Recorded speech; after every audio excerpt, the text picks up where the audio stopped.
Weapons online.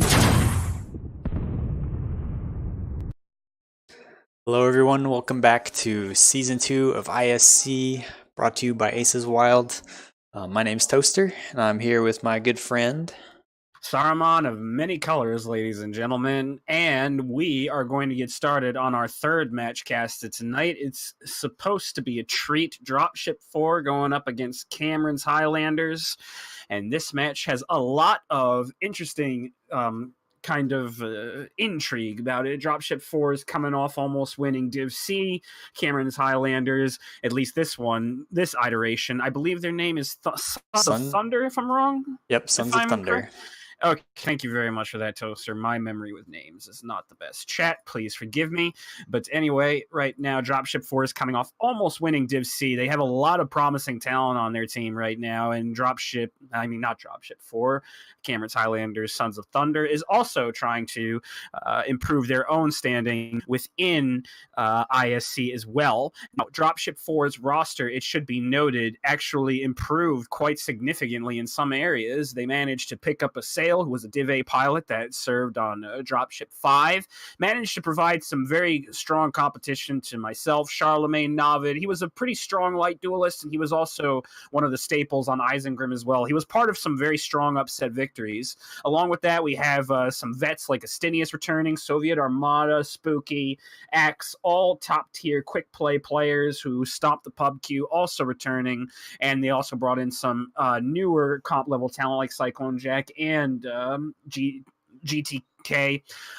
Gitka, sorry, GTKA. Yes. I know, almost flubbed that up. But yeah, all those guys are nice, new to comp, not necessarily new to our viewers, since you guys have been watching the stream for quite some time. But promising talent, and D4 definitely has a lot of potential to go far.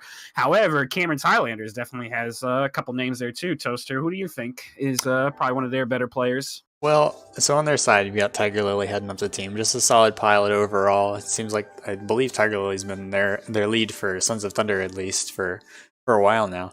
And, pretty solid stats overall. Also, if you look on the leaderboards, Alpha Struck has some really good stats, making his way up on that leaderboard. So they've got some standouts, but my theme, I think, for this season is they're just a pretty well-balanced team. No, other than those two pods, I wouldn't say they're like huge standouts, but at the same time, it's not necessarily a bad thing either.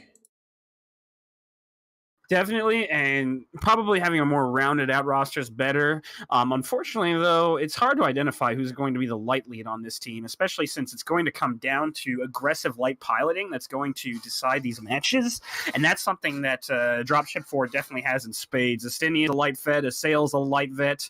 Dandrit just disconnected from the lobby, so we're going to have to kick him, sadly, but I do not believe that he is a light vet, although him and Pilot Error have definitely made some plays, made some mistakes as well, since we casted their match against DSAG, where basically that was the match that came down to who was going to win Division C, and turned out that DSAG managed to walk away. 3-2 decision, but it definitely could have been 2-3 against DSAG for Dropship 4, potentially 4-1 for Dropship 4 if Pilot Air and Dandrit, among some other light pilots, cleaned it up. Hopefully Assail will help get that team on track, along with, maybe a bit more focus from people like Astinius. Astinius wants to win more than anyone else. I know that. Spooky, Axe, those guys really do want to show what they've got, and they definitely have shown flashes of upper tier comp level play. So they want to bring their all. They want a statement win against Cameron's Highlanders, I feel. But Cameron's Highlanders, at the same point, have not a lot to prove, but they want to have a lot to prove. They want to show that there's a lot of skill on their team. Yeah, I mean, we've seen one update already this week. The Crawdads beating out DSAG. DSAG, who's actually won the division. I just grabbed it from the clutches of Dropship 4. So, their upsets are definitely a possibility, even with, these seedings. We talk about Jarl's lists and stats and all that stuff, but there is something to be said about, competitive play being a very different environment than what you see in solo queue. You know, just because something works in solo queue doesn't mean it'll work here in competitive play. And you talked about, you know, kind of aggressive play being very important for this league, but also it can also be a problem if your lights are a little bit too aggressive. I know, not to be picking on D4 too much here, but we did saw some foibles from them last season against DSAG. Some matches that probably would have gone one the other way if maybe there'd been little a little more tempered aggression on the side of the D4 light pilots. But you know, with a sale on their team, I think maybe they're gonna have a little bit extra experience to kind of, you know, rein things in a bit. Well, either things are going to be arraigned or things are going to be aggressive, since, with the additions of Sale and, with potentially Spooky, Astinius maybe taking over more of the reins, they're going to have a couple more. They're going to have a couple more heated personalities on that team. There's definitely going to be a lot more fire in that chat, I feel. Soviet Armada is also another guy that can definitely get a little loud and proud in that unit, so to speak. So definitely going to be a unit that's not necessarily take losing less well, but they're definitely not going to tolerate it as much. They're going to strive for a higher standard, I feel like, and we're going to see it here. Now, of course, you got Cyclone Jack. He's kind of like the calming presence. For anyone that watches Cyclone's stream, he's a very chill guy, very great guy, probably one of the best guys I know. And he's kind of one of the guys that can bring you back down to a level head, straighten everything out, and help put you on the right course. So Dropship 4 definitely has a bit of a clash of personality, so to speak. It's going to be very interesting to see if that shows in their strategy, where we see a little bit of the hyper aggression per se that Assail might be bringing from Eisengrim to a bit more of the tempered slow play that we saw from Dropship 5 from Snap Style back when he was leading it, that guys like Axe and Spooky might bring from when they scrimmed us, to maybe a little bit of brawling, because Cyclone does love his brawling on his stream. Basically they could go any way they want with this. Yeah, yeah, we've seen a lot of different strategies, especially here on Grimplexus. You know, Crawdads and 228 doing some weird kind of like camp around the edge of the map stuff, whereas Mercstar and DSAG, you know, kind of opted for your traditional hold the center with some ER larges and see how that plays out. So, yeah, it's interesting for anyone who doesn't know, who's just showing up. I'm gonna hop over to the map strat because weapons online. Mapstrat, please come back. Okay, Mapstrat. So this ISC League is 3 cap conquest, so not 5 cap. So you can only capture the points highlight on this map in yellow. So it makes controlling at least Grimplexus very hard just from a cap standpoint, and especially because we have 20-minute timers in these game modes. Cap wins are, I think, almost impossible unless you do some really cheeky things or another team, you know, is way too passive and lets things get out of hand. And right now, it looks like both teams are in. They're going to be getting ready right now. Interestingly enough, D4 is under ton by 15 tons. So that's they might be going for a lighter drop deck, might be featuring more lights, which necessarily isn't a bad thing. We're going to be, that's probably the strength of their unit, since they have a lot of X-Light pilots that have played at high levels, dueled high-level light pilots. I know that Sale and Astinius kind of sharpen their swords on dueling me and Charlemagne, and also dueling Navid as well, who's currently doing great work with Black Omen and Blaketown, well, both of them doing phenomenal work as Black Omen's Light Lance.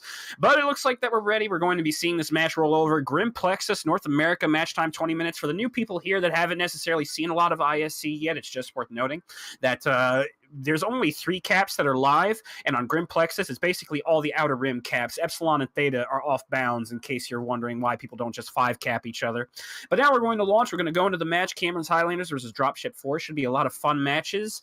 Unfortunately, the first bracket round probably is not the most exciting, although we have seen some upsets. 228 Wild Ones, a team that's led by Jay-Z, a guy who's a very high-level pilot and has a lot of comp experience, and also has some comp experience on his team. I believe Kaguru Izitachi, I believe his name is. Could be wrong on that. Sorry if the pronunciation's wrong. Also, Kondo, very well experienced, and Blackthorn's Dragoons almost took it from them. And then we also saw an upset yesterday in our match, I believe, when Death from Below lost to Mercstar, their very first comp match.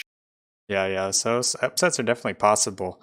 Well, I wish we knew more about Cameron's Highlanders. You know, we can look up stats, but they don't seem to quite have the public presence, at least that D4 does, and just kind of from admittedly Saruman and I kind of know some of the D4 pilots personally, so we have a little bit more insight.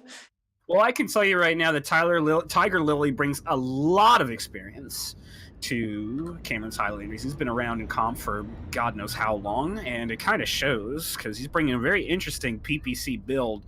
2 ER PPCs on the Blackjack 3, really trying to max out on those quirks, continuing with the trend of focusing on Cameron's Highlanders. Durogrig, there we go. Got the pronunciation right, nailed it. Way to go, Saruman and Toaster. 4 SRM6s, all laced with Artemis. I do like that build. Those Artemises are going to be very close-knit on that Bushwhacker. Orion 1V, ran by Skippy Nibbles. Interesting name. Might have to censor it. Hopefully not. 3 SRM6s, 2 Ultra AC5s. Warhammer 6R. Gandhi, Mahatma Gandhi himself, going away from his peaceful habitat. Obviously, he is not the make love, hate war kind of guy now. He's loving war with 2 Ultra AC2s, 4 ER medium lasers, Succubus, double X, Succubus, double X. Interesting.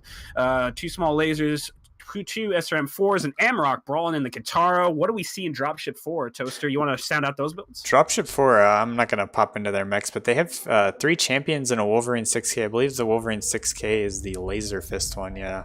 I'd wager he's ER larges in that mech, and they've also got an Assassin 21 and a Wolfhound 1A.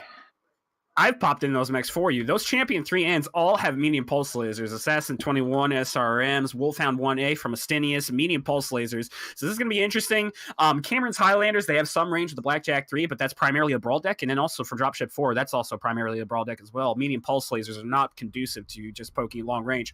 So what we're going to see right now is that both teams are definitely going to try and get in each other's face. Dropship 4 wasting no time. They only capped the Gamma point. They're definitely up to Kappa, waiting for Cameron's Highlanders to push out one way or the other, and I do like their setup, although they are trying to wait for the brawl, and it looks like that Astinius, I believe, in the far corner. No, that's Yin Yang Spinny thing. He's taking a far position. Thank goodness. I was worried that Astinius might have ran off to cap another point, but it looks like that he's just going to be overshadowing with some ER large lasers, bringing his A game. Meanwhile, the rest of the team's kind of balled up very nicely, moving as a cohesive unit to Kappa. However, at the same time, Cameron's Highlanders looks like they've prepared for them to take the very entrance that they're taking. It looks like they might have spotted Astinius. Yeah, Tiger Lily earlier on had got a shot off on the champions, so he knows, at least has some idea what the drop deck from D4 is. But it looks like D4 just, they want to get in there. And the interesting thing is that D4 is in a very strong spot right now, but at the same time, there's also the risk where if Astinius tries to run off and cap the Sigma point, that Cameron's Highlanders will see that and take advantage of it. So it's not necessarily like they could utilize their map control, but even still, in the grand scheme of things, Dropship 4 is winning the cap game, albeit by 2 points. That can easily be flipped. But even still, I don't like the fact that they're not sending Astinius away. I understand that they're going to need his DPS in the event that Cameron's Highlanders tries to poke out, but I think that's where the team kind of needs to egress away from the exit and maybe pull back a bit to get some range, so that way they could truly take advantage of the cap game. Map control is 100% theirs. Cameron's Highlanders really can't do anything about this positioning, although the Warhammer 6R and the BJ3 have a little bit more poke than the Wolverine 6K, so Yin Yang, our beloved TKO, is not necessarily trading from a position of great advantage right now. He did get a nice strike on there, and it does look like he's doing okay on these trades. You're right, though. He doesn't, 2v1, but D4 is going in. Yeah, right now D4 is going in. It looks like Astinius is jumping on the Kintaro 18, bringing down some serious laser power. Sail, Gitgo, Wook, and Cyclone all joining in on this brawl rush right now, but no target's been focused. Skippy Nibbles and Durogrig all taking damage in kind. Astinius is getting in the middle of things, getting very aggressive. However, the rest of the team isn't seeing him. Look at this Sail getting eaten alive by the champion right now. 57, 47, 46%. Right now, Dropship 4 isn't really doing anything to give him any sort of cover fire. Durogrig jumping down 69%. Amaranth Kitaro 18 is jumping on a Sail. It looks like a Sail's going to die. Meanwhile, the rest of Dropship 4 is trying to get into the rest of the team, finish off Skippy Nibbles, who's down 71%. Beautiful back shot by Astinius. They managed to take advantage of the fact that he was looking at a Sail, and they're going back into the brawl. Gandhi, one getting jumped on by the rest of the team. A Sail manages to back out. He's still alive at 25%. That's beautiful. However, Amarak finishes him. Great kill. And right now, Cameron's Highlanders is just trying to put as much damage as they can. However, Durogrig is back to Cyclone Jack. Great back shots from Cyclone Jack. Gandhi follows shortly after. Dropship 4 is in command of this match and this brawl. Amarak's dropping 73%. Right now, things are not looking good. Yin Yang Spinny Thang with his ER large lasers is in this fight as well. And it looks like this match is probably going to go to Dropship 4. The percentages are very nicely spread. All that's left is Tiger Lily and the Commando by Succubus. Yeah, it was a little messy at the start. I almost thought Dropship 4 had lost it, but I guess, they managed to pull it together. Sail doing an amazing job just tanking down until he had basically no health left, nothing left. But eventually did die for it, but I think it was just a little bit too late for Cameron's Highlanders. Now all we've got is little Succubus running around in his or her commando trying to do their best. Admirable attempt by Succubus trying to bring down Gitka, but it's just going to be all for naught. A Sail tanking like a champion. Man, for the guy who's known as Swan Dive Kerensky, he really does know how to just swan dive in and out of lasers to preserve his mech. That brawl was definitely very ugly at the beginning. It looked like Cameron's Highlanders' focus fire was a little bit disjointed, especially considering the fact that he didn't finish off a Sail, but at the same time, a Sail just did a great job flexing in and out. And Cameron Highlanders' position and receive was actually very good at the beginning, but it just seemed like they didn't focus targets down good enough. Yeah. What do you see on scoreboard, my friend? What I see is, apart from a Sail who did all the tanking for his team, and unfortunately, if you played World of Warcraft, you know that the warriors don't get all the glory and don't do all the damage. 114, but the rest of his team had their damage spread very nicely. Gitka 445, Yin Yang Spinny Thing, IE TKO 395, 226 from Wook, 337 from Astinius, 296 from Cyclone Jack, with Astinius getting 3 kills, Cyclone Jack getting 1. Meanwhile, Cameron's Highlanders, their spread's also pretty decent. Amarak and Durogrig doing over 310.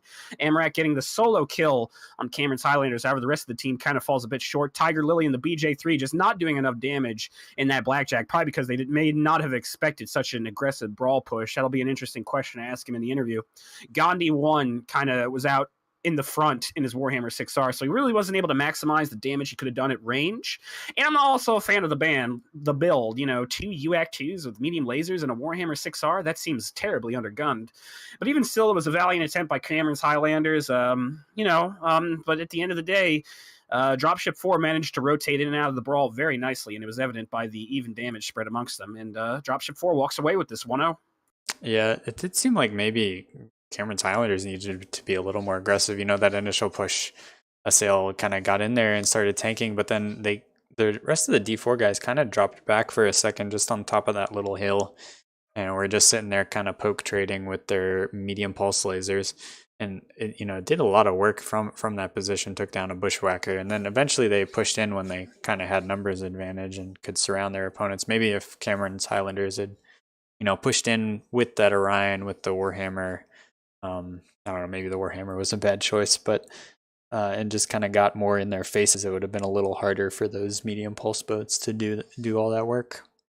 Even though this is a statement from the champion, that's an extremely strong mech right now. It just took a boatload of damage from the rest of the team. I mean, it was super strong. Whether or not it was just a lack of focus fire from Cameron's Highlanders, or just the fact that the champion's super tank it showed. They just managed to completely survive that entire firing line and managed to bring and still managed to bring its guns to bear. I believe a Sail was shooting with 4 medium pulse lasers during that fight. That's kind of insane with all the damage he took. It's a surprisingly tanky mech. I think it'll end up being kind of a staple of this league. I'm gonna head over to the map strat and just kind of draw up what we saw. So it's pretty typical of what we've been seeing this week. Cameron's Highlanders kind of pushed over to Kappa, set up their main body there. Meanwhile, Dropship 4, they kind of waddled over up into the landing pads or gas station, whatever.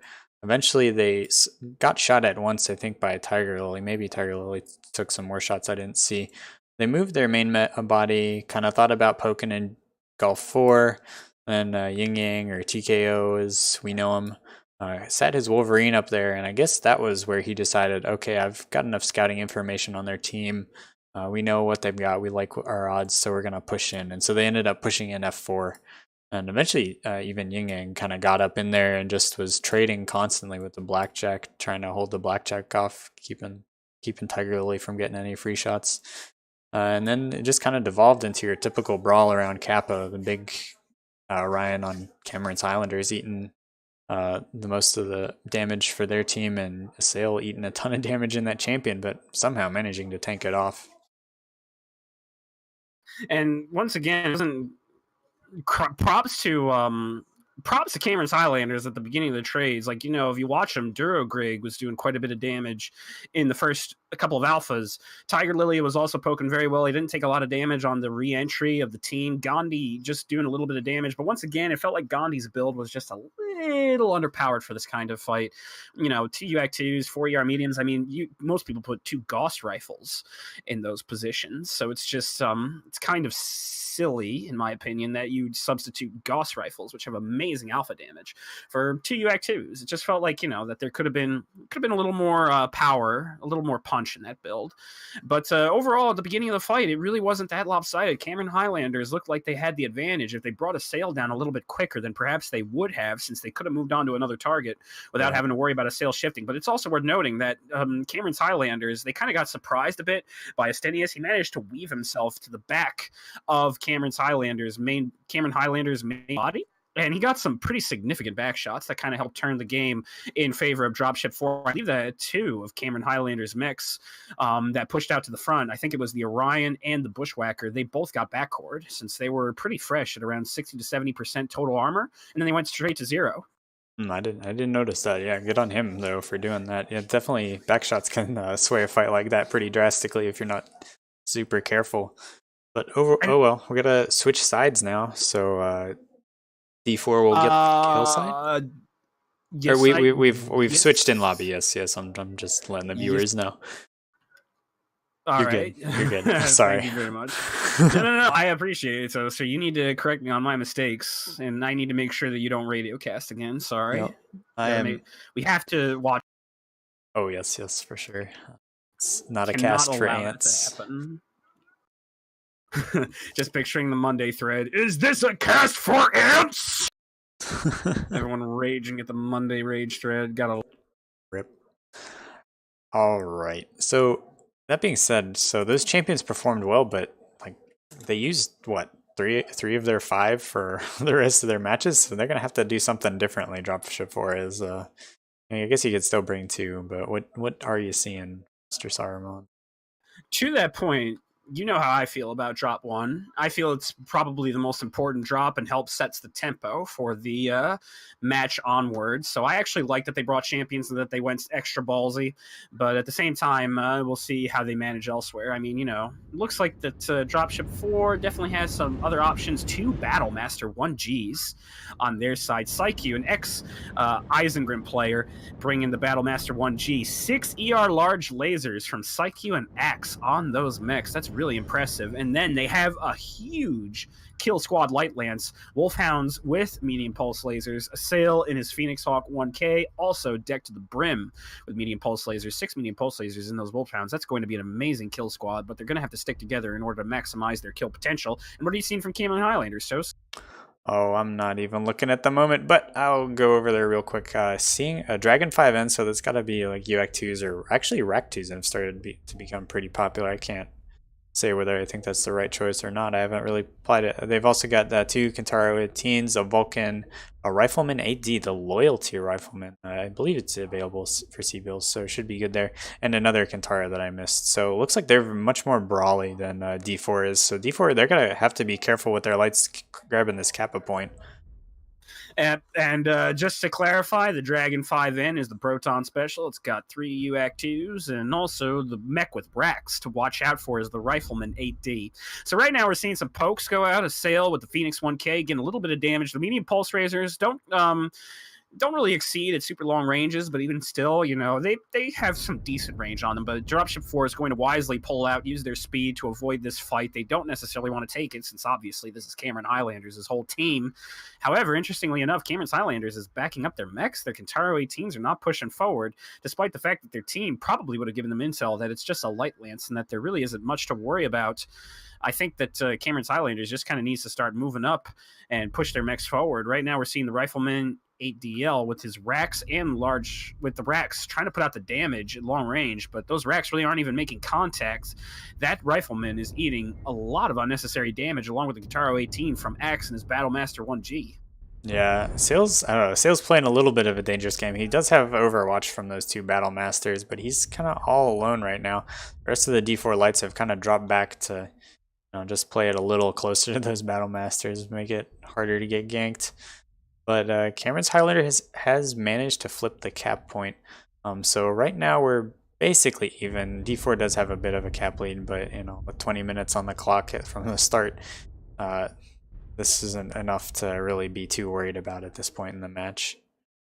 And right now, Assail is wisely taking the cue, backing off a little bit, but taking a bit of an Overwatch position, although that Overwatch position is not exactly good since Cameron's Highlanders just rotated completely away from him. But he isn't a Phoenix Hawk, so it's not necessarily a big deal. Amarok at the front, 90% is Kintaro 18. He's just taking way too much damage, and that seems to be the theme for Cameron's Highlanders right now. Their mechs, they just have a lot of mechs that are eating a lot of unnecessarily large laser fire because they really don't have any sort of range. Amarok is going too. He's a way out in front. Tiger Lily just kind of barely keeping up, and the rest of the Cameron's Highlanders are finally starting to move. Oh no, this is not good. Amarok down 71%, and that 71% is in his left shoulder. If he's running an XL, he's going to be toast. No pun intended, toaster. And right now it looks like that the rest of Cameron's Highlanders is pushing up, but they're trying to push on Assail, who's in a light mech. It really doesn't make a lot of sense. He's just going to rotate out there nice and safe. Amarok's almost dead, so right now this might as well be considered a 5v6. If Amarok doesn't have an XL, even if he has a light XL or a standard, he's going to lose a lot of weaponry in that trade. Right now, however, it looks like Cameron's Highlanders is marching up, trying to close the gap with some Battle Masters, but look at the way these lights are positioned. I love this positioning from Dropship 4. They are completely shading the back line, getting some back shocks in on Cameron's Highlanders, doing a great job putting rear fire on them. So the Kintaros are going to eliminate these Battle Masters, but right now Dropship 4 really needs to start getting in and put some fire on these mechs. They really need to get the percentages down, otherwise Psyche and X are going to be dying for nothing. The Wolfhounds and the Phoenix Hawks are finally engaging. Succubus, poor girl, is getting focused and she dies. Greg's McKnight, Kintaro 18s, and Tiger Lily are also just overstretched right now, completely surrounded by medium pulse laser fire. Psyche, however, drops to Greg McKnight. Great kill from the Kintaro, and we're seeing Tiger Lily down 48%, trying to shade away. Cyclone Jack and Astini is trying to finish her off. Drake's McKnight, however, overheats and kills himself. Astini is trying to get it off to Tiger Lily. Cyclone Jack overheats, trying to get that extra damage off. No go. You do not want to do that. And Assail cleaning up Tiger Lily. Much of the brawl has been killed. Skippy Niggles and Duro Grig, who are kind of the Overwatch, are going to die too. And this looks like it's going to be 2-0 in favor of Dropship 4. Yeah, I think maybe Cameron's Highlanders, they need to get that Dragon and the Rifleman up there a little bit early. It did seem a little bit like Cameron's Highlanders were running at the lights, but they were always doing a pretty good job of closing on those Battle Masters, which was the right choice. You can't completely ignore the lights while you push, but at the same time, you do need to be making sure you're closing on the Battle Masters. I think it was maybe not the wrong move, but just maybe it could have been better executed. They did manage to get the 2 Battle Masters down, Axe only pulling 189 damage, which is kind of what you want to see, but Cameron's Highlanders definitely took too much damage on the approach. What else are you seeing, my friend? What am I seeing right now is that the Light Lance is definitely the MVP. Assail, Cyclone Jack, and Yin Yang, all in the Wolfhounds, all pulling over 300 damage. Psyche definitely doing much better trades than Axe, 482 to Axe's 189, but they both did a great job kind of putting the pressure on, forcing Cameron's Highlanders to push in disadvantageous positions. Astini's dropping 221 damage. Meanwhile, Tiger Lily and his Kintaro 18 doing some serious work, but unfortunately, he's the only player on Cameron's Highlanders that breaks 300 damage. 144 from Succubus. Poor girl kind of got back shot.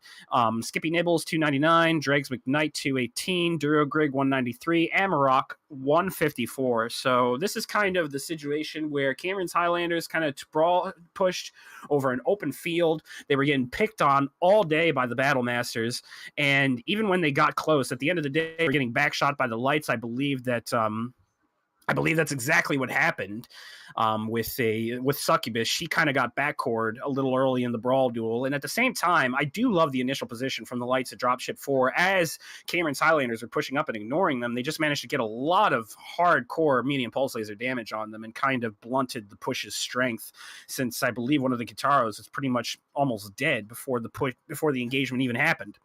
And before we go on, I'd just like to point out, thank you very much for the host, Bear Claw. We greatly appreciate it, buddy.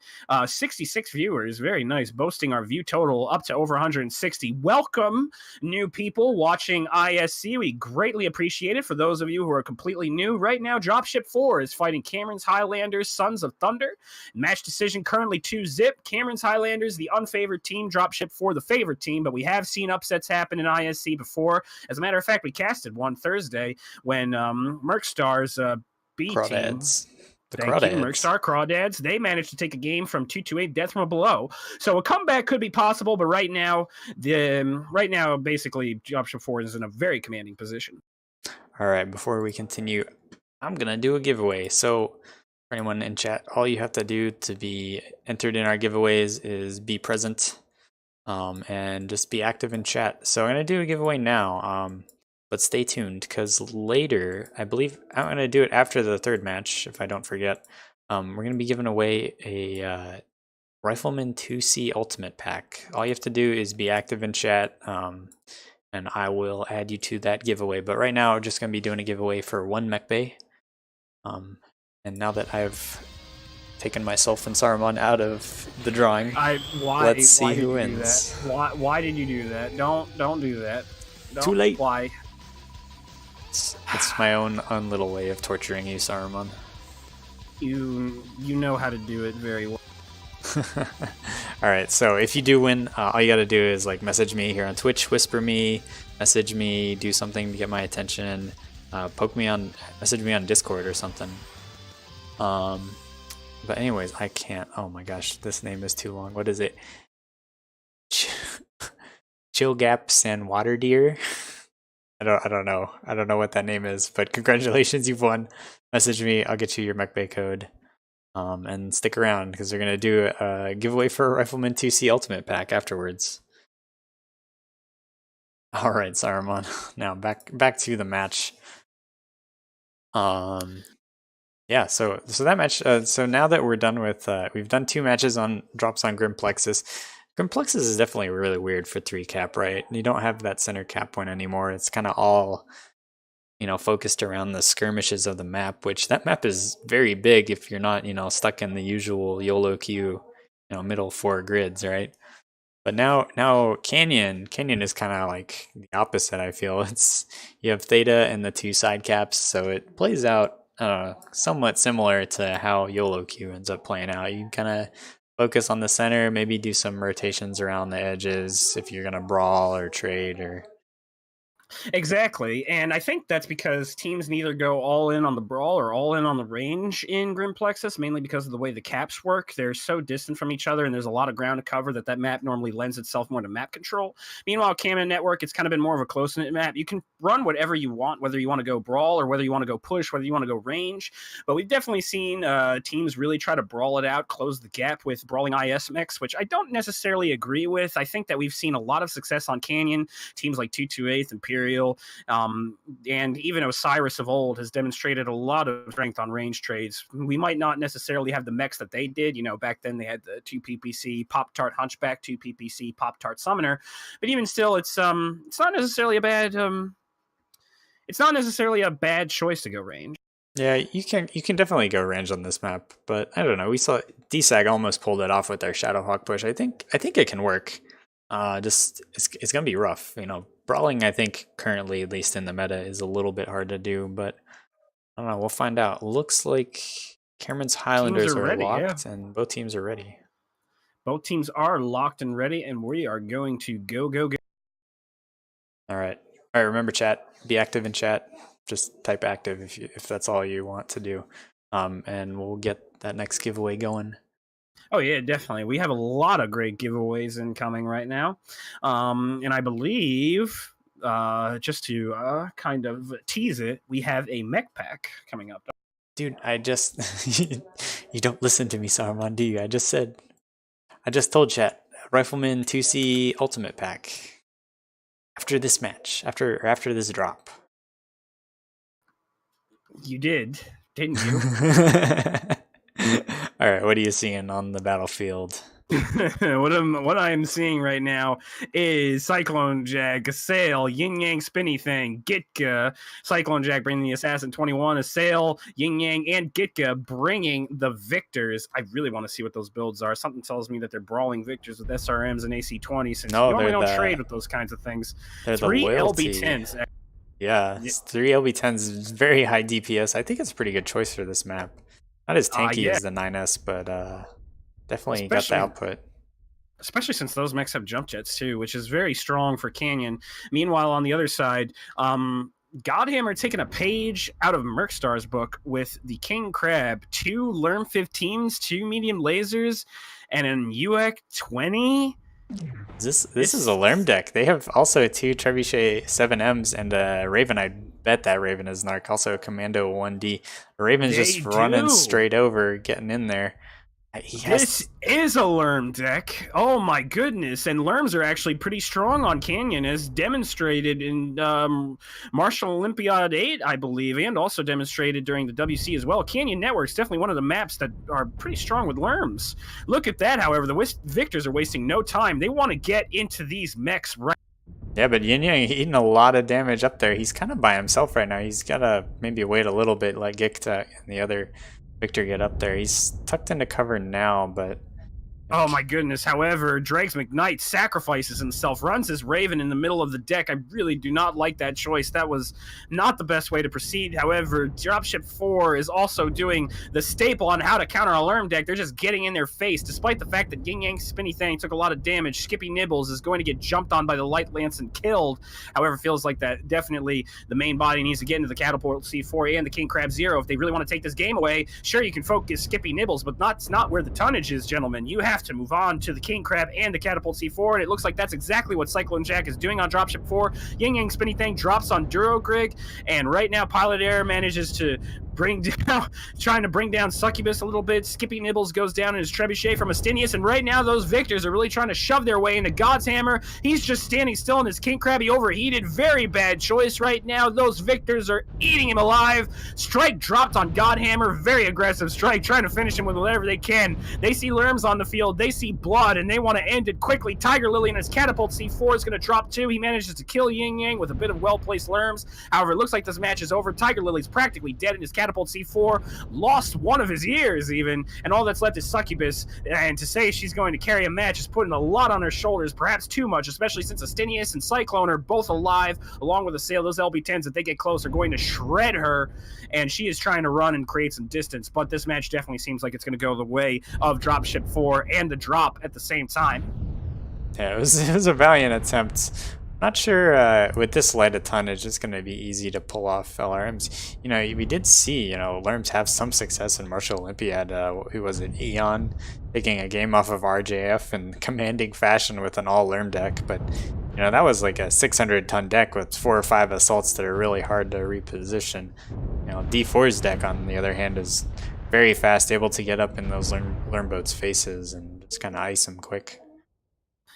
And the Victor 9As doing work, getting right into the faces of the Lerm mechs, dropping them. It was a nice attempt by Cameron's Highlanders, but unfortunately, Dropship 4 wins this match 3-zip. But of course, they're going to play the rest of the matches out. And look at Cyclone Jack. 760 damage in his assassin. That's incredible. He was putting all his SRMs to work. Assail and Yin Yang and Gitka, they were kind of the ones that were first focused out.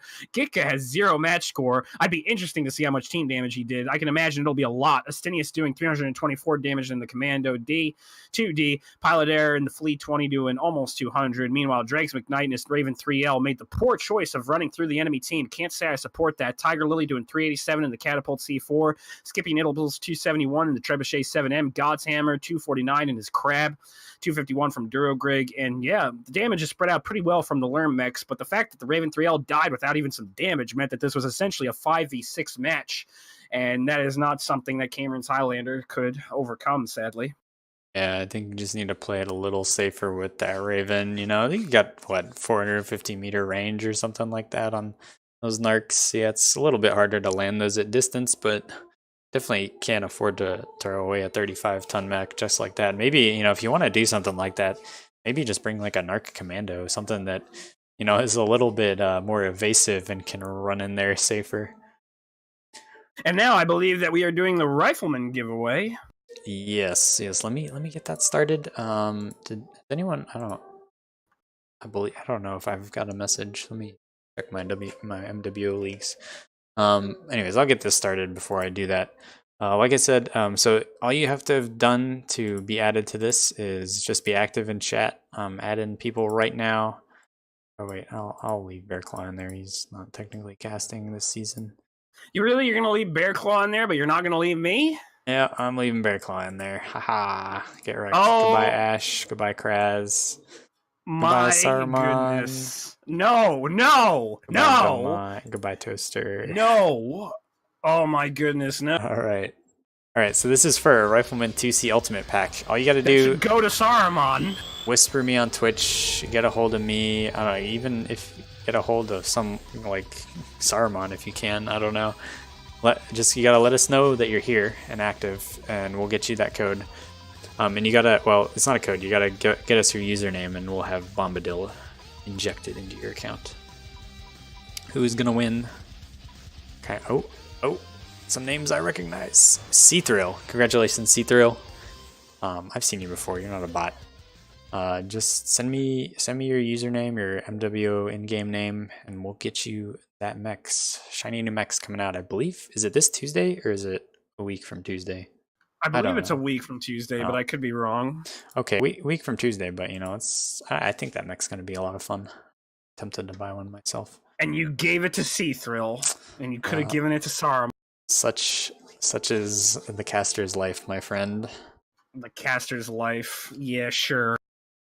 Alright, I want to head over into Mapstrat, just talk a little bit about what we saw last game.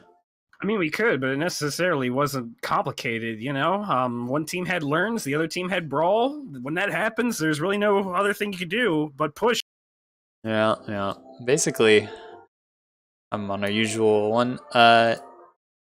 And you know, Cameron's Highlanders had, like, I think the right positioning for Alarm Deck. You know, they had kind of their trebuchets in between. They had their heavier elements back in Echo 5.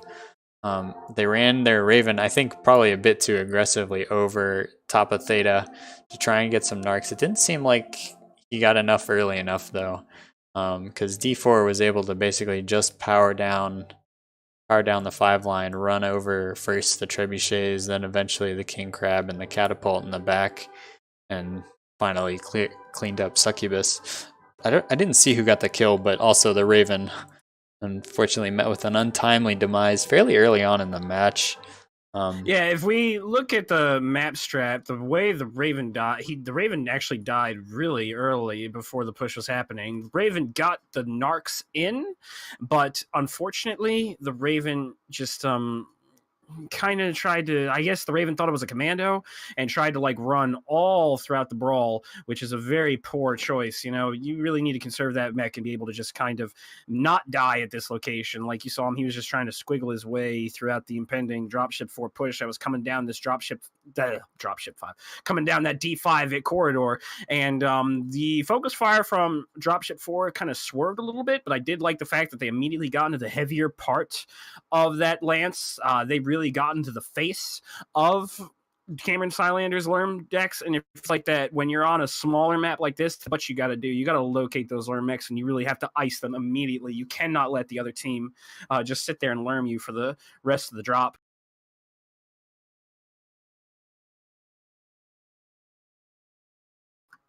And right now, looks like teams are ready. We're going to be launching soon, or actually launching now, yeah.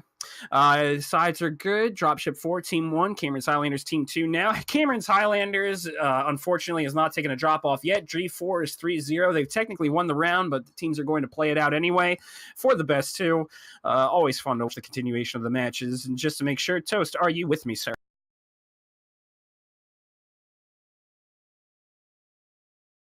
Toast? Here, haha. I've got the code out to Chillgap, Sandwater Deer. Oh my gosh, I can't say that name. Okay. So now I'm just waiting on. I don't think chat has quite caught up to the other giveaway. So we'll see if you're C-Turtle is there. turning into a robot now. Are you okay, Toast? Is your connection all right? Earth to Toast? I believe it should be better now. Okay, good. You scared me a little bit. Yeah. All right, so going back to the match, which is super entertaining. We want to make sure that we get this down. Looks like that Drop Cameron's Highlanders is going to be trying something a little interesting. They have a by the looks of it, they have a Grasshopper with what looks to be 5 ER large lasers, perhaps. Their Highlanders equipped with basic autocannon instead of missiles and medium lasers. I believe that's an AC-10. Blackjack 3 with dual ER PPCs. And A light Get a lance, a closer look. Vulcan, And a Vulcan, yeah. two Vulcans and an assassin. But they're not even going to worry about Kappa. It seems they seem focused on just regrouping with their main body. And looking over at Dropship 4's mix, Hunchback 4P from a sail. This mech is super tanky. He's got a load of medium lasers and one large laser on it. Just a lone large laser. Poor large lasers kind of out in the sea of medium lasers. Pilot Air and the Vulcan 5T medium pulse lasers. Flea 17 from Astinius. That's going to be their main capping mech. He's got to be super careful with that. Already almost took a PPC shot in his head, I want to say, or maybe not. He's completely fresh, so he must have dodged it. Okay, wow, he has no armor on his head. He's really playing it. He's playing it very daring right now. I want to say so myself. It's X64 and the Roughneck 3A, 3 large lasers, 4 ER medium lasers, and Yin Yang Spinny Thing running the JZ Special Stalker 4M, 6 large lasers with Gitka and the Roughneck 3A with some large lasers as well.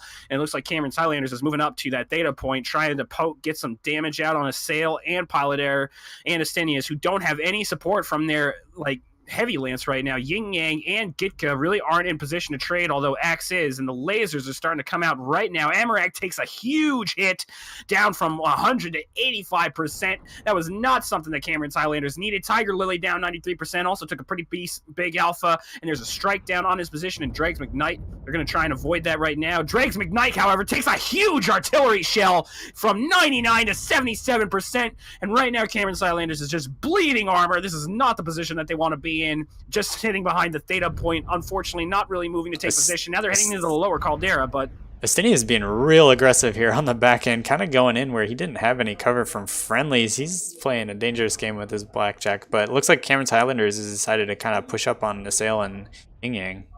And it looks like that dangerous game paid off, since Tiger Lily isn't even shooting at Astinius. Astinius is just having his way with Tiger Lily until the rest of Cameron's Highlanders jumped back and started focusing him.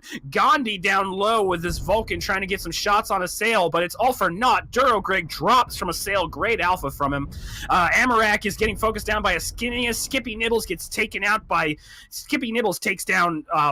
TKO, who took a lot of damage in the Stalker for him. Yin Yang Spinny Thing, my apologies. Giga trying to lay down some shots on Skippy Nibbles. Meanwhile, Astinius finishes an Amarak, and look at Astinius taking a 2v1 fight down here in the ramp. Really good piloting from him. Assail and Tiger Lily sweep out the Cameron's Highlanders mechs over at Theta. Astinius finishes Skippy Nibbles, and all that's left is Dregs McKnight for another quick, clean victory from Dropship 4. Yeah, good job. Well played on them. I don't know. I'm not sure why exactly Cameron's Highlanders decided to push up. I guess they did realize they probably had somewhat of a range disadvantage, but they had such a, I don't know, disjointed push, sending guys down through the low ground while some of the guys stayed up on top of the main point. It was a little weird to me. That's all I can really say about that match. I don't know. What do you see from the scoreboard? What I see is Amarak, Dregs McKnight, and Gandhi getting double Ds. They just kind of got caught out, and they got struck very hard. Meanwhile, the Light Lance from Dropship 4 pulling away, or at least not the Light Lance, but the Lighter Lance. Hunchback 4P assailed, doing 386 damage. Astinius 394. Pilot Air 333. Great damage spread among those lighter mechs. The Stalker 4M Yin Yang, I'm guessing, got focused out a little early. He only did 176, but Gitka and his Roughneck 3A, 343, managing to put some damage out. Highlander 7C33 from Skippy Nibbles managed to get a kill and some damage, 256, respectable amount. Tiger Lily 236, and his Blackjack 3. Durogrig 167, his Grasshopper 5H. But story of the game here is, there you go. You can't win a 6v6 when you have 3 people pulling sub 100 damage. I'm not sure what happened. It seemed like they ate some kind of bad strikes. They were trying to peek a little bit, ate some bad alphas from the just kind of larger laser vomit that D4 did bring.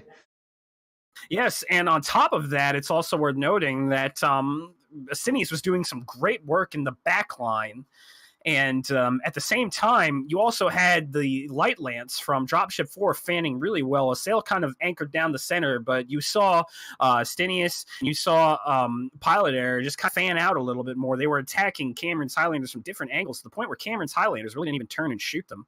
They just kind of allowed the Light Lance to have their way and said, we got to focus the main body. And it managed to get them to kill on Yin Yang, but it didn't win them the game, which probably is a bit of an error on their part. When those lights are on you, you really got to try and swat them off and away. Otherwise, they're just going to have their way with you. Yep, yep. All right. Well, I'm gonna go ahead and give away.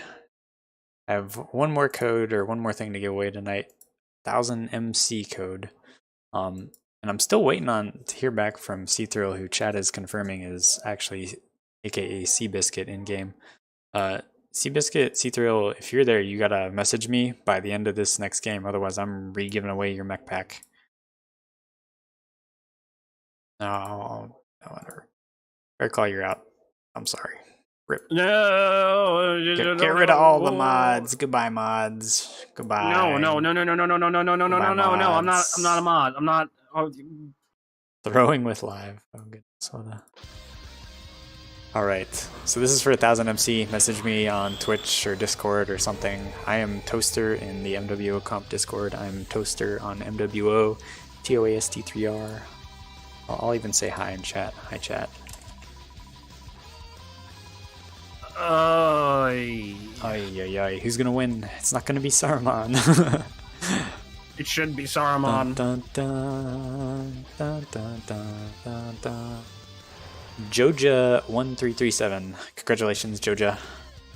Whisper me, message me on Discord, do something, get my attention. I'll get you your 1000 MC. All right, so do you want to go to the map strat? Sure. That was a little more interesting than I think than the brawl push. Oh, wrong tab. All right, now we're on the map strat. All right, so you want to go over what we saw, Toast? Yeah, sure. Why not? So it was a little interesting. So Dropship 4, they originally had Gitka and Yin Yang and the Stalker and the Roughneck kind of over in Echo 4. They eventually made their way all the way across. Cameron's Highlanders kind of did the usual running down to Charlie 5. They might have even got a little as far as Delta 5. I'm not quite sure. And most of Dropship 4 kind of was like hugged up on this ridge or right up on Theta, right? So they kind of had a bit of a staggered line. Cameron's Highlanders, they ate a bit of damage pushing up to Theta, but they did eventually make it like all as a group. They had no more staggered lines in the back. Made it all the way up to the front together. And then they made this weird maneuver, which I'm not sure really was correct. They had like 3 of their mechs dive down low into like the Delta 3 low ground and push around. While they had left 2, I believe it was Tiger Lily and someone else, kind of just stick up on Theta. Justinius, I guess, saw his opportunity and was just like having a ball in his flea, bullying them, while the rest of D4 kind of took care of the mechs marching up this ramp. TKO and his Stalker kind of tanked the most of the push from what it seemed. Him and Assail and the Hunchback, I believe it was the 4P. They seem like they tank most of the push, allowing their kind of laser vomit guys in the back to just do all the damage. They pretty quickly annihilated the Cameron's Highlanders mechs that came up the ramp, and eventually Tiger Lily, I guess, and whoever was on Theta got dealt with by the lighter elements of D4. And it was a pretty clean match from D4 all around. There were some questionable mech choices I think on both sides. I know Dropship 4 probably chose that Stalker because they were out of Battle Masters, but also the Highlander was a little strange. It's also worth noting that Yin Yang kind of got picked off here, which makes sense because the bulk of Cameron's Highlander's other deck was kind of in this location. Meanwhile, the other bulk was kind of fighting down here at the ramp. But now we are ready for the final match. 4-0, Dropship 4. However, Cameron's Highlanders can still have a chance to pull out a win in HPG Manifold. It's definitely the kind of map where you can pull out an upset. Although part of me almost wishes that this was a domination, so that way we could get our fashion show going back. But oh well, them's the breaks. Please no. I don't have the elevator music queued. Gotta do some prep when I'm expecting that kind of a match. Oh, really? You need prep? Oh, that's nice. Yeah. Wait, hey, man, you prep with me. Them's the OBS break. What is prep? I don't know what that is. We just go in here and start winging it from now on. All right. So 60% of the time, it works every time.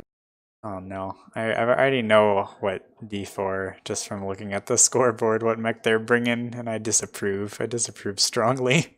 What mech are they bringing? I can't see. They've got 3 Jaeger mech double Ds, and if I know Dropship 4, those are Ultra 10s and machine guns on those Jaeger mechs. I do not approve, chat. Well, let's hope they don't do double D damage in those Jaeger mechs. Otherwise, Cameron's Highlanders could actually walk away with this. And let's see if we can affirm your build. Yep. Yeah, Two Ultra 10s for light machine guns in every single one. Meanwhile, Yin Yang Spinning Thing coming in with the Cataphract 3D, two UAC 10s, two ER small lasers, Pilot Air Flea 17 with a boat of light lasers. Meanwhile, a Sail, Vulcan 5T, 5 mini pulse lasers.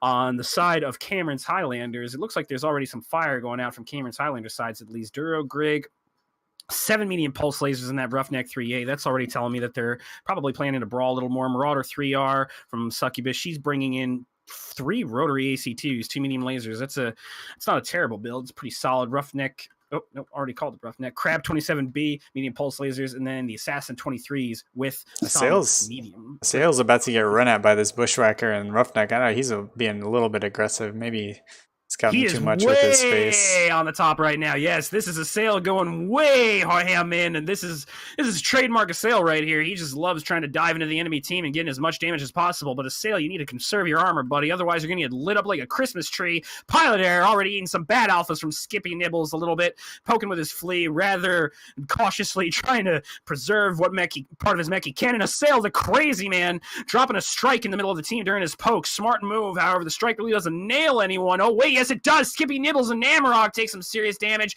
Assassin 23, Crab 27B also taking some damage. Why does Amarok have a tag? I believe he's on his mech. Sort of it's 3 streak 6s. Why? Okay. Meanwhile, the Jaeger mech Double D showering machine gun fires on Skippy Nibbles. Look at this damage coming down. 61%, 59%. These Jaeger mech Double Ds are making sure that they're not doing double D damage today. Gandhi 1 getting focused down. Bushwhacker 1 down 80%. The Jaeger mechs have a superior position. They have control of top. Machine guns, ACs are flying. SRMs are trying to fly back in reaction. Meanwhile, Yin Yang's trying to covering their right flank away from the Roughneck. Roughneck's down 66%. Skippy Nibbles down 50% right now. Amarak trying to do a flank with his assassin, but that assassin has streaks. It's not really going to do much, and the percentages are just dropping like flies right now for Cameron Highlanders. Something tells me that's going to be a domino effect when all these mechs drop. Succubus, she's getting focused down on Marauder 3R. Astinius bringing the machine gun fire and the pain. Magnificent Bastard now going back on Skippy Nibbles. He drops very quickly under the hail of withering ballistic fire. Yin Yang Spinny Thing going down to finish off Gandhi. Meanwhile, the rest of the team's kind of jumping in. Duro Greg also falls as well. Succubus getting focused down from all sides. Amarok down 23%, trying to do some damage with the streaks, but it's not happening. Drake's McKnight trying to finish with the Assassin 23, but he's not going to get anything, or he might from a Sail who's been eating all kinds of damage all night. If there's a most tanked damage award for a player, it definitely belongs to this guy. Dregs McKnight, the last guy, and Dropship 4 is going to clean this up for a 5-0 win in their favor. All I gotta say is I still don't approve of the Jaeger mechs, but they did pretty well with them. It was weird to me that Cameron's Highlanders, they opted to kind of drop off of that upper platform and kind of cede all map control, all thought of kind of pushing D5. You know, those Jaeger mechs, they're kind of squishy. I feel like they should have been the ones to take the initiative and be doing the pushing, but for D4... Toaster, we are also re-rolling the mech base, and C-Thrill turned it. Oh, the mech? Okay, cool. All right, chat, you heard it here first. But anyways, I'll let you go over lobby stats real quick while I get everything sorted. For all your hate of the Jaeger mechs, they did pretty good damage. Justinian 615 in the Jaeger mech Double D. Wook 44, 330 in his Double D. Magnificent B word, 184 in his WD, Sail 336 in his Vulcan, 326 from Pilot Air and the Flea, pretty decent pokes. Meanwhile, Gandhi and Succubus doing 91 and 93 in their mechs respectively. Skippy Nibbles, Crab 27B, 171, Roughneck 3A from Durogrig 225. Tried to brawl but couldn't do it. Oops, excuse me, I burped. And Amarak is doing the most damage on his team with 268, but I believe that was the Streak Assassin, so that damage was not focused at all. Do not like that build. Kind of threw away a perfectly good Assassin. The match was already getting decided a little early, but even still, the Assassin having Streak is just a big no-no. Yeah, I mean, he even was, basically fighting lights for most of the match and didn't seem to manage to do anything with it. But oh well, live some, learn some, I suppose. So there you have it, folks. Dropship 5 takes a pretty commanding victory. Unfortunately, Cameron's Highlanders, Sons of Thunder, weren't able to get their upset. But oh well, there's always next week. Dropship 4 coming with a 5-0. Some of the matches, however, were fairly close. However, definitely some mech choices left to be desired on Cameron's Highlanders. They definitely are going to have to go back to the drawing board and rethink this one. But overall, they hung with a tough team for a little bit. There were definitely some drops that were closer than others, and we're looking forward to see what they do later on in the later on in ISC in the later brackets. Yep, for sure. All right, I've got this giveaway started. Let's find out. All right, this is a reroll for the Rifleman 2C Ultimate Pack. If you do win, just let me know. Message me with your name. Message me on Discord or here on Twitch. You can whisper me. My name is Toaster. I will say hi in chat just so you can see me. And who's going to win? I see a lot of you familiar faces in chat in the MechWarrior community. We're pretty tight-knit. Jumbled Up Letters. Congratulations. That's a pretty good name. Congratulations, Jumbled Up Letters? Yes. Are you sure he's not a bot and you should just give it to Saruman? I think that's a good idea. Well, if the bot can fool me by just saying hi, I'll believe him. All right, well, Sadly. there we go. Jumbled Up Letters. Make sure you message me. I am Saruman with 5 underscores next to my name. Also Toaster as well. You can identify us by the fact that we are the moderators at the top of the list, users in chat. That is the best way to see us. We will be looking forward to somebody messaging us so we can message Bombadil to get you that sweet Rifleman mech pack. Now, hopefully we can get some interviews going. Cameron's Highlanders, I indicated to them that we were going to be doing an interview at the beginning. Yin Yang's in the channel. And let's see if we can't get Tiger in here. Yep. We'll try and keep this a little bit short. There is another cast going on right now, just so you guys folks are aware, on, I believe, MWO Leagues 2 Draven and System Beaumont. I'm not sure which match they're casting. There's so many of them. They are casting Clan Crossfire versus Jade Corsair. Clan Crossfire did a very good job on the back end of Div B. They definitely knocked off some high-level teams, so they're definitely a team to watch out for. That was actually Krasnopesky's old team. I believe he still helps them from time to time, but I could be wrong on that one. Captain Cap is their fearless leader. He will probably ruthlessly harangue me for my mistake because he is a very gentle, loving, but firm presence in the support chat, the kind of pseudo admins of the MWO comp Discord.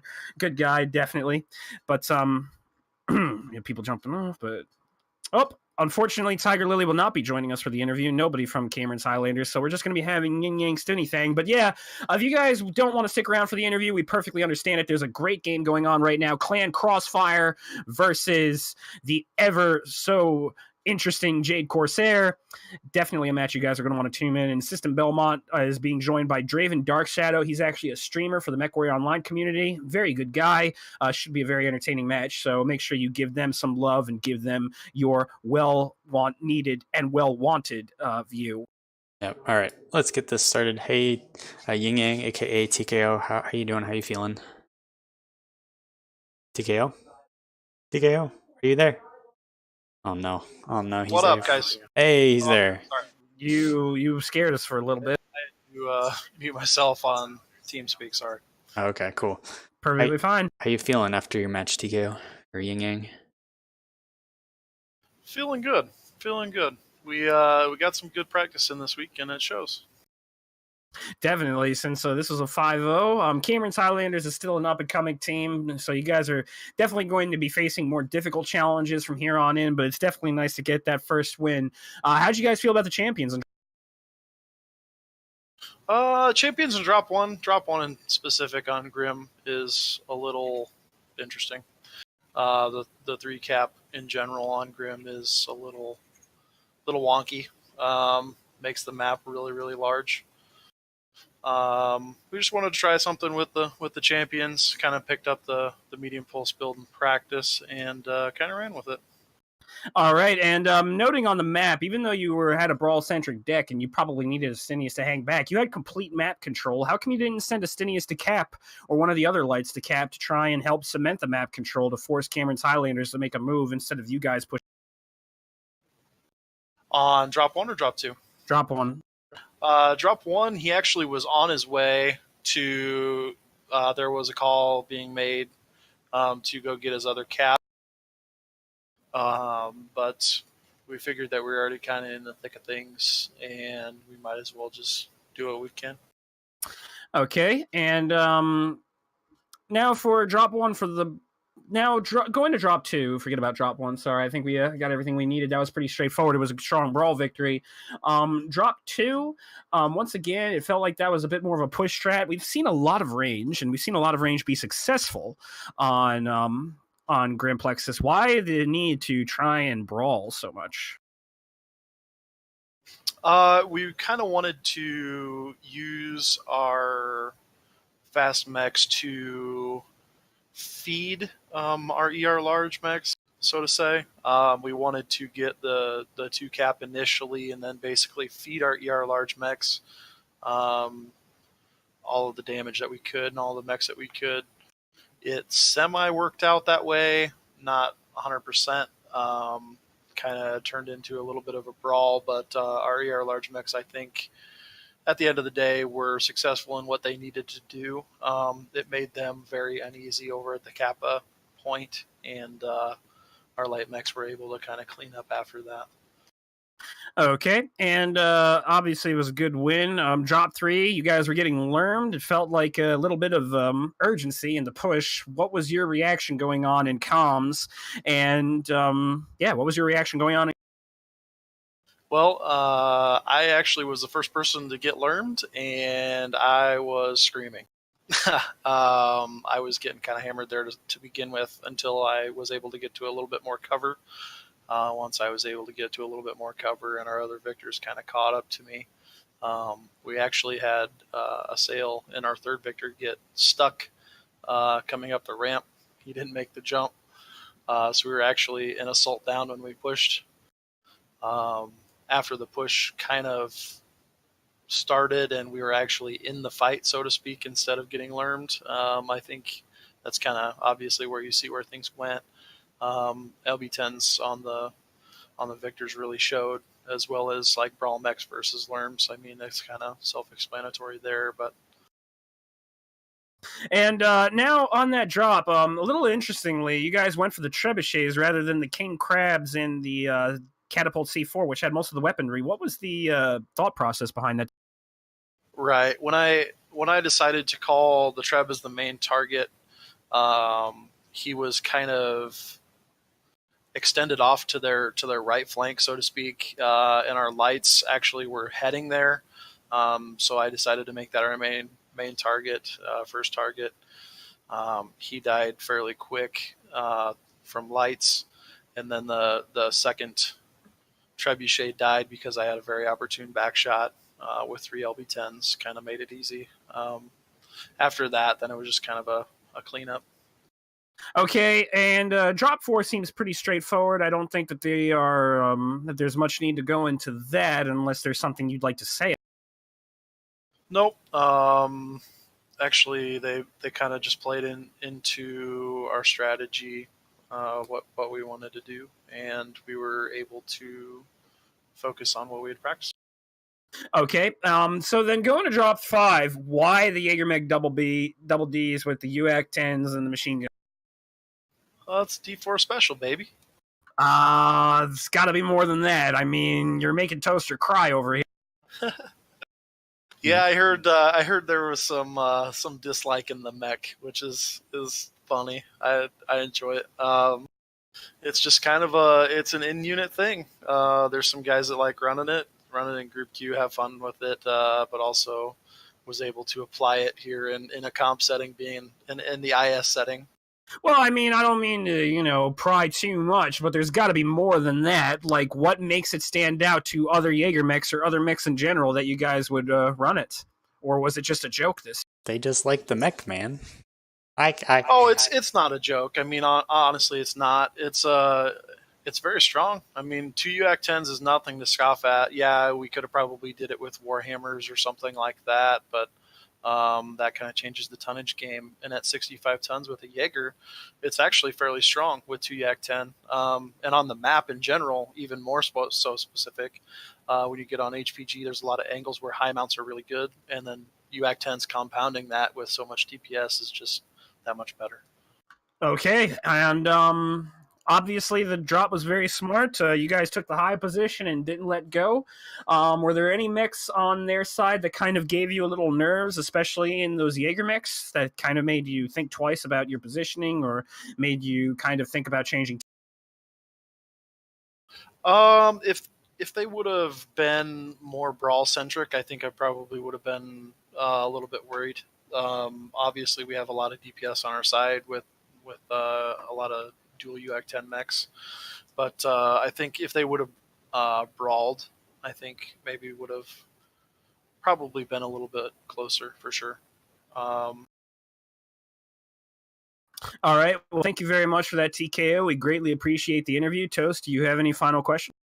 I just want to say, I flame them a little bit for bringing those Jaeger mechs, but I'm just having a bit of fun. You're going Hello? robot mode. I'm robot. Oh, rip.